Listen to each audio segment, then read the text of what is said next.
অর্থনৈতিক জায়গায় আমরা কিভাবে প্রসপেরিটি নিয়ে আসতে পারি সে বিষয়ে কথা হয়েছে। আমরা তাদেরকে বলেছি ৭১ ইস্যুটা দ্রুত সলভ করা উচিত। তারা বলেছে তারা এটাতে অগ্রগামী এবং দে আর ready. Your question about unresolved issues, once this is done, even Islam tells us to clean your heart. So I think let's move forward. We have to work together. We have a bright future in this. So you see, this has been done actually.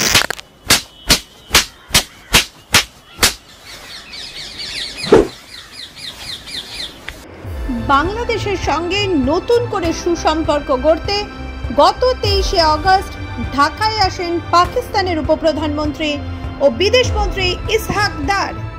ইসহাকের এই সফর ছিল পূর্ব ঘোষিত। স্বভাবতই দেশ জুড়ে উত্তেজনাও ছিল চরমে। ৭১ সালের অন্যতম পরাজিত শক্তির সঙ্গে নতুন করে সম্পর্ক গড়তে চায় ইউনূস সরকার। তাই স্বাধীন বিদেশ নীতির যুক্তি দেখিয়ে খাল কেটে ফের একবার কুমির আনার চেষ্টা করলেন তিনি। প্রশ্ন হলো, বাংলাদেশ স্বাধীন হওয়ার ৫৪ বছর পরেও কি পাকিস্তান নিজেদের বদলাতে পেরেছে, নাকি তাদের অন্য কোনো অভিসন্ধি রয়েছে?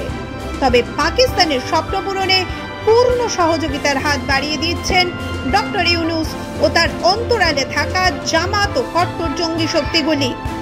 আসুন আজকের প্রতিবেদনে ভালো করে বুঝে নেওয়া যাক পাকিস্তান কতটা বদলেছে আর তারা ঠিক কি চায়।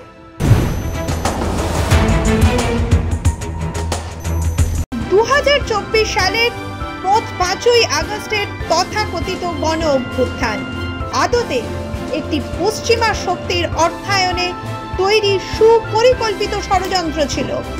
আর এই ষড়যন্ত্রে সরাসরি যুক্ত ছিল আইএসআই মদতপুষ্ট আন্তর্জাতিক স্তরে নিষিদ্ধ জঙ্গি সংগঠন লস্কর-ই-তৈবা। पाकिस्तान वो मुल्क है जिसने आज तक अपने किसी दुश्मन को माफ नहीं किया और तुझे इस बात का अच्छी तरह से इल्म है। तू जानता है कि हमने पिछले साल के अंदर तुझे बांग्लादेश में शिकस्त दी।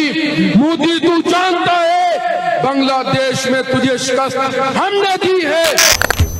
হাসিনাকে বিতাড়িত করার অপকর্মের মুখ্য ভূমিকা ছিল বাংলাদেশের জামাতে ইসলামী এবং ছাত্র সংগঠন ছাত্র শিবির। তথাকথিত অভ্যুত্থানের প্রধান জনশক্তি ছিল ছাত্র শিবির এবং তারাই যে পুলিশের বিরুদ্ধে লড়াই চালিয়েছিল তা এক প্রকার স্বীকার করে নিয়েছেন মাস্টার মাইন্ড ও তথ্য উপদেষ্টা মাহফুজ আলম।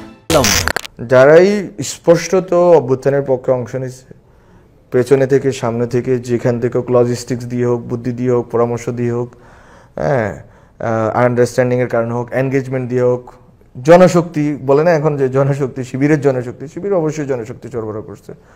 যখন আমরা শহীদ মিনারে ১৬ তারিখ দাঁড়ায় আছি, আমার স্পষ্ট মনে আছে ১৬ তারিখ শহীদ মিনারে দাঁড়িয়ে আছি, তখন শিবিরের পোলাপেন সায়েন্স লেভেল মানে পুলিশের সাথে সংঘর্ষ করতেছিল, লড়াই করতেছিল। তাহলে হিসেবটা কি দাঁড়াচ্ছে? পাকপন্থী জামাত ও আইএসআই মদতপুষ্ট সন্ত্রাসবাদীদের হাতেই কি ফিরে যেতে চলেছে বাংলাদেশের ভবিষ্যৎ? আসুন উত্তরটা যুক্তি প্রমাণ দিয়ে খোঁজা যাক।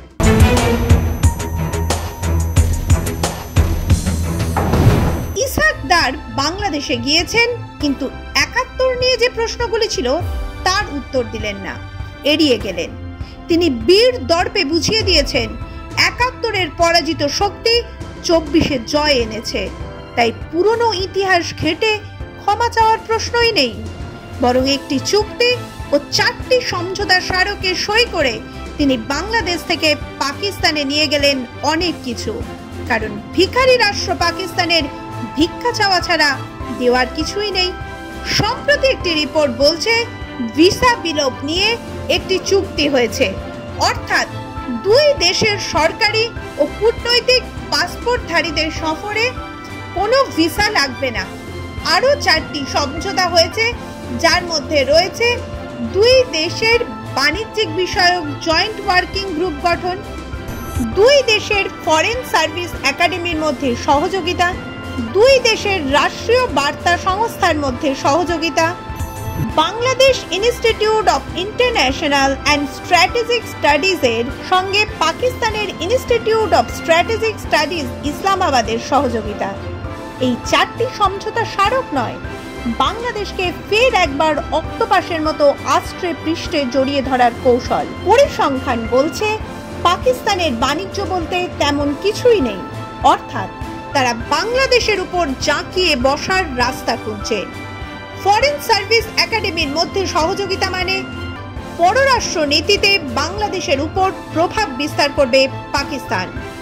সব থেকে মারাত্মক বিষয়টি হলো পাকিস্তানের এবং বাংলাদেশের বার্তা সংস্থার মধ্যে সমঝোতা, যাতে পাকিস্তান তাদের বয়ান বাংলাদেশের মধ্যে চাপিয়ে দিতে পারে। তার সুপথ তৈরি করা হচ্ছে।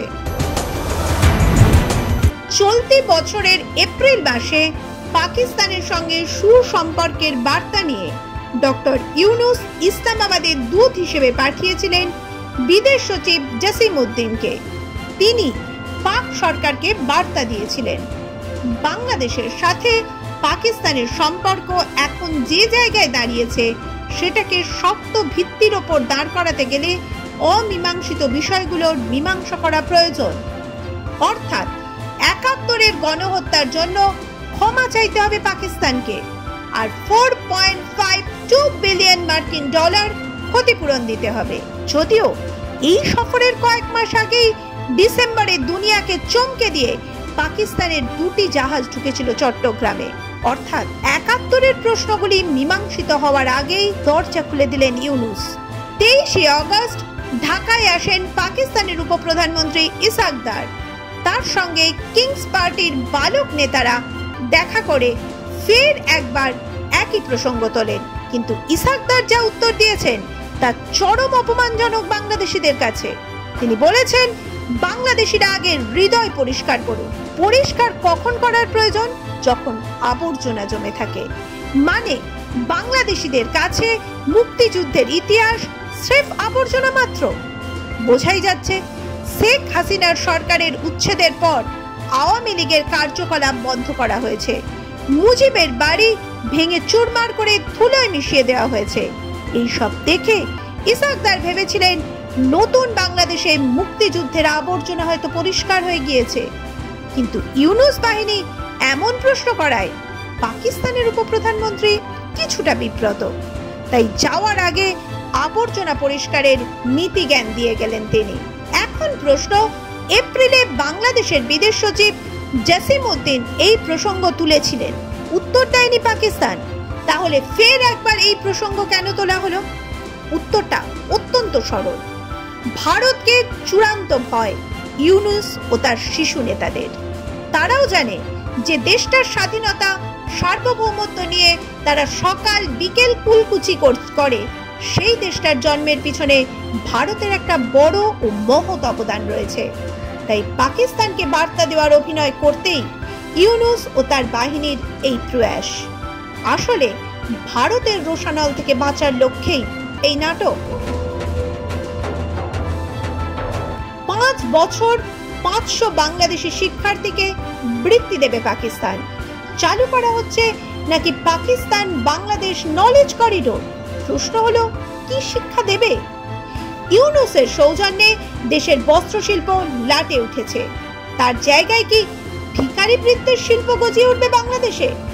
ঠিক যেমন পাকিস্তানে $42 বিলিয়ন একটি ভিখারি শিল্প আছে, তেমন যে দেশটা চীন যুক্তরাষ্ট্রের অনুদান, IMF এর ঋণের উপর টিকে রয়েছে, ছোট ছোট শিশুদের ভাত রুটি আধুনিক শিক্ষা দেওয়ার পরিবর্তে তাদের দেওয়া হচ্ছে জিহাদের জন্য অস্ত্র, ঠিক তেমন পথেই হাঁটতে চাইছে ইউনুস বাহিনী। হয়তো হ্যাঁ, পাকিস্তানের কাছে ক্ষতিপূরণ চাওয়া একটি নিছক উপহাস্য। আসলেই ফের একবার বাংলাদেশের সার্বভৌমত্ব পাকিস্তানের কাছে লিজ দিয়ে দিয়েছেন ইউনুস।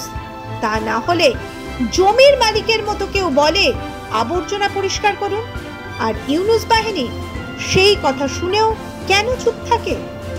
মাধ্যম ব্যুরো রিপোর্ট।